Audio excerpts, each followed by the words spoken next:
जी अस्सलाम वालेकुम। मेरा नाम समीर अली ख़ान है और आप इस वक्त हमें यूट्यूब चैनल पे देख रहे हैं। आज जो शख्सियत हमारे साथ मौजूद हैं वो ना सिर्फ पाकिस्तान का प्राइड हैं बल्कि अपनी पूरी कम्युनिटी यानी ट्रांसजेंडर कम्युनिटी की पहली वो ट्रांसजेंडर हैं जिन्होंने पंजाब पुलिस के साथ काम किया। नेशनल बहुत से अवार्ड याफ्ता ये हैं जो इन्होंने बहुत सारे अवार्ड्स हासिल किए। उसके अलावा ये पाकिस्तान में बल्कि इंटरनेशनली ट्रांसजेंडर कम्युनिटी का बेहतर से बेहतर मुस्तकबिल दिखाने और बताने के लिए दिन रात कोशिश हैं। अस्सलाम वालेकुम रीम। वालेकुम अस्सलाम।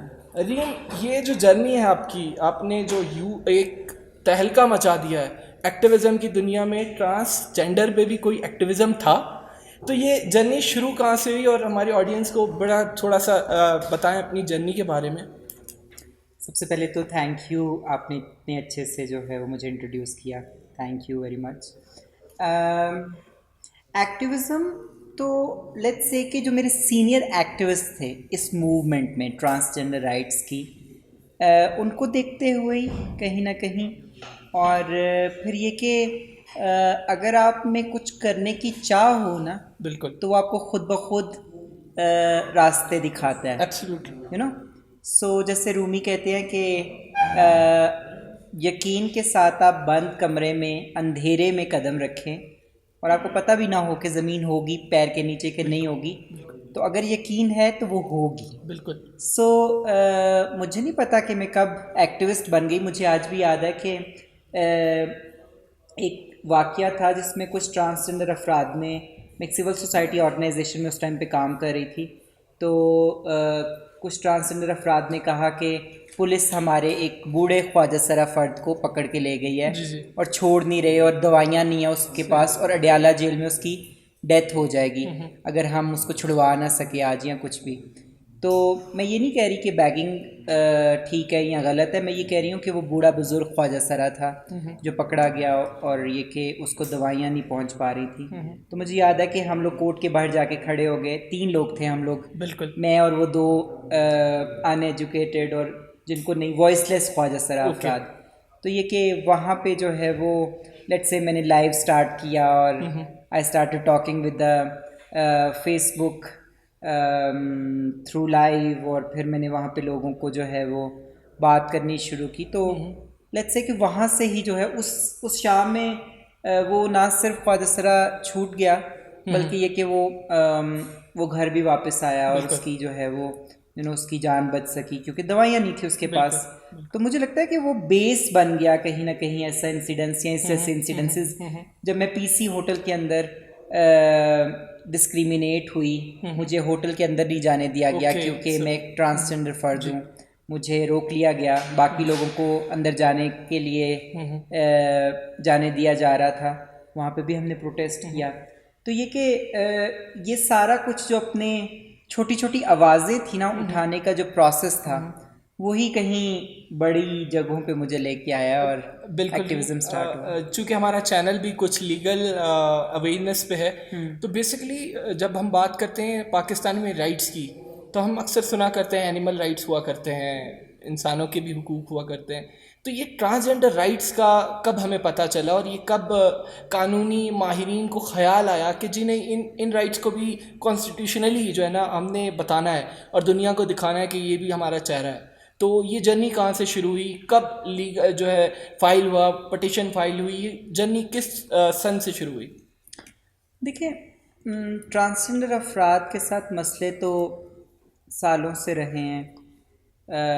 कलोनियल एक्ट के बाद 18 सेंचुरी के बाद जो है वो मसले रहे और मसले बढ़ते ही रहे हैं। सही। 2007 में आपने जिस पटिशन का जिक्र भी किया है, असलम खाकी ने वो पटिशन दर्ज की और एक वाक़या हुआ ट्रांसजेंडर अफराद के साथ, बुरा वाक़या था, असॉल्ट और रेप का। पटिशन दर्ज हो गई असलम खाकी की। इस पटिशन पे जस्टिस मोहम्मद इफ्तिखार चौधरी ने फ़ैसला दे दिया कि सब कुछ बुरा हुआ है ट्रांसजेंडर अफराद के साथ, और रिकग्निशन नादरा को, चेयरमैन ऑफ नादरा को ये ऑर्डर जारी किया गया कि रिकग्नाइज़ करें ट्रांसजेंडर अफराद को। तो पाकिस्तान में ट्रांसजेंडर अफराद शनाख्ती कार्ड के ऊपर रजिस्टर होना शुरू हो गया। तो ये मूवमेंट जो है वो मेरे ख्याल से इसी टाइम पीरियड में स्टार्ट हो चुकी थी। ट्रांसजेंडर अफराद ने ख़ुद से उठना शुरू कर दिया, विजिबल बहुत थे। बिल्कुल। जहाँ मुल्क में उनके साथ मसला होता था उस मसले के ख़िलाफ़ खड़े हो जाते थे। और ट्रांसजेंडर अफराद की ये खूबसूरती है कि इतने विजिबल हैं कि लेट्स से कि 2-3 भी 5 लोग भी इकट्ठे आके खड़े हो जाए ना तो बहुत दिखते हैं। बिल्कुल ऐसे ही तो है, बिल्कुल। ये कहीं ना कहीं टूल रहा मूवमेंट के नतीजे में। बिल्कुल।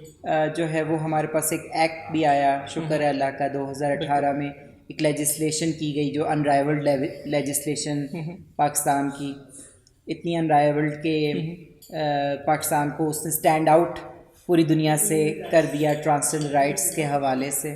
सो ये राइट्स की जो मूवमेंट है या राइट्स की बात ये 2000 के सन में ही कहीं जो है वो शुरू हुई और 2000 का हिस्सा ही आगे तक राइट्स में अभी तक भी हम लेट्स से कि अपने सारे राइट्स तो हासिल नहीं कर पाए लेकिन कदरे बेहतरी है। बिल्कुल।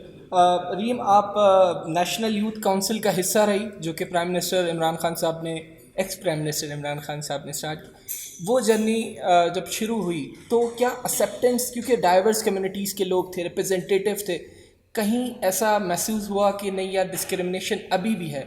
कहीं ना कहीं ऐसा कोई महसूस हुआ कि यार हम बात तो इंक्लूसिविटी की कर रहे हैं लेकिन जो हम साथ बैठे हैं उसमें कहीं ना कहीं लचक या झिझक दिखाई दी? एक तो मैं आपको ये बताती चलूँ कि former prime minister of Pakistan ने ये इनिशिएटिव ज़रूर लिया था, लेकिन ये इनिशिएटिव ऐसा था जो कि गज़ट के अंदर जो है वो नोटिफाई हुआ। ये 33 लोगों को गज़टेड बिल्कुल ऐसे ये काउंसिल है जिसकी पावर्स अभी भी सस्टेन कर रही हैं। और करंट जो प्राइम मिनिस्टर ऑफ पाकिस्तान है, करंट मोहम्मद शहबाज शरीफ साहब, ये कि जो हमारे करंट प्राइम मिनिस्टर साहब हैं वो ये कि वो इसको लीड कर रहे हैं और इसकी उसी तरीके से ये इफ़ेक्टिव और एक्टिव है। रही बात ये कि आप ये निकाल नहीं सकते ना, माइंड सेट्स ऐसे डेवलप्ड है। लेट्स से कि बाज़ का तो कुछ लोग अपनी तरफ से आपके साथ अच्छा सलूक कर रहे होते हैं लेकिन वो भी डिस्क्रिमिनेशन होता है। उनको पता ही नहीं है कि एजुकेटेड ट्रीटमेंट कहते किसको हैं। लेट्स से कि it's not just about me, जो रिलीजियस माइनॉरिटीज़ हैं उनके साथ भी हमें पता ही नहीं है कि उनको किस तरीके से रिस्पेक्ट देनी है। बिल्कुल ऐसे। और वो कहते हैं ना, अनएजुकेटेड कोई भी स्टेप हो ना तो वो ये कि कहीं ना कहीं लेट्स से कि वो जितने भी क्यों ना खलूस से हो जाए लेकिन वो समटाइम्स ये कि समटाइम्स वो आपको हर्ट कर सकता है। तो ये कि डिस्क्रिमिनेशन रहता है। मुझे आज भी अपने काम की कॉम्पिटेंसी को दिखाने के लिए जो है वो बाइनरी सेटअप के लोगों से ज़्यादा मेहनत करनी पड़ती है क्योंकि मैं कहीं ना कहीं जज होती हूँ कि मैं एक ट्रांसजेंडर फर्द हूँ। तो ये चेंज हो जाएगा। बिल्कुल। द होप इज़ पॉजिटिव, जो है वो ब्राइट फ्यूचर इज़ है ट्रांसजेंडर अफराद के लिए। और हम अपने आप को प्रूव कर रहे हैं आप लोगों को ना कि हम लोग जो है वो कोई ऐसे लोग नहीं हैं जो कि आइसोलेशन में रहें। हम आपके अंदर रहने वाले आपकी तरह के हंसते खेलते मुस्कुराते और मुस्बत लोग हैं। बिल्कुल ऐसे ही। रीम को देख के मुझे एक शेर याद आ गया, अगर आप कहें तो मैं अर्ज़ करूं? नहीं फिर भी मैं कर देता हूँ। हमारे नौजवान, क्योंकि हमारा जो चैनल है वो यूथ में बड़ा फेमस है, तो हमें एक अक्सर शेर बताया जाता है कि शिकवे ज़ुल्मत शब से तो कहीं बेहतर था कि अपने हिस्से की शम्मा जलाते जाते। मुझे हिस्से की शम्मा आपने जला दी है, आई होप वो कंटिन्यूटी रहे। मुझे लास्ट एक आपका इस पे ओपिनियन चाहिए, जो आपकी ट्रांसजेंडर कम्युनिटी है उसको क्या पैगाम देना चाहती हैं, और अगर कोई ट्रांसजेंडर कम्युनिटी में देख रहा है तो वो रीम शरीफ कैसे बन सकता है? देखिए, उसको जो मुझे देखने वाला कोई भी है उसको रीम बनने की तो ज़रूरत नहीं है। रीम से बेहतर बने। और ये कि पैगाम मेरा यही है मेरी ट्रांसजेंडर कम्युनिटी को कि बहुत सालों से हम बहुत पीछे रह गए हैं। बिल्कुल। लोग एफ़र्ट्स डालना शुरू हुए हैं हमारे लिए, गवर्नमेंट एफ़र्ट डाल रही है, सिविल सोसाइटी एफ़र्ट डाल रही है, माइंडसेट भी चेंज हो रहा है। अब आपने भी एफ़र्ट्स डालनी है। अब आपने भी जो है वो लेट्स से कि हो सकता है कि आपको शुरू में थोड़े से चैलेंजेस आएँ, एक ख़ास तरह की ज़िंदगी से निकलना मुश्किल होता है, तो बाहर निकलें, अपनी स्पेसेस क्लेम करें, ख़ुद को एजुकेट करें, स्किल सीखें, मेन स्ट्रीमिंग की तरफ आएँ। थैंक यू सो मच रीम आपके वक्त का, और होप सो हमारे जो नाजरीन हैं, जो हमारा देखने वाला व्यूवर है, वो आपकी इन तमाम जर्नी से मुस्तफ़ीद होगा और इंशाल्लाह पाकिस्तान में बेहतर चेंज की उम्मीद लाई जा सकती है। Thank you so much.